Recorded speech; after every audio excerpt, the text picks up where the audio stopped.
Understanding the distinction between cleaning and sanitization is crucial in the food processing industry.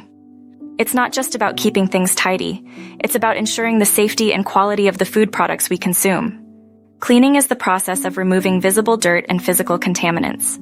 Sanitization, on the other hand, follows cleaning and targets microbial contamination, aiming to reduce it to safe levels. Why is this duo so important? To prevent cross-contamination during product changes, to avoid microbial contamination that can degrade product quality or pose health risks, and to ensure the effectiveness of sanitizers, which can be compromised by soils. Soils on food contact surfaces come in various forms: fats, oils, proteins, carbohydrates, and even microbiological biofilms. These can originate from the food itself or from residues left by water and cleaning agents. Every part of a food processing plant requires attention, from the equipment surfaces to the environment itself, including floors and walls. The design of the plant and equipment should facilitate thorough cleaning.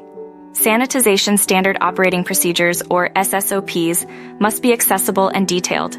Sanitization can be thermal, using hot water or steam or chemical, with approved sanitizers. Cleaning methods vary. CIP systems clean without disassembly. COP involves partial disassembly, and manual cleaning requires total disassembly.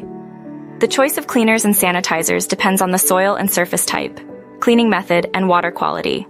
Regular cleaning prevents safety hazards and has financial benefits by reducing spoilage.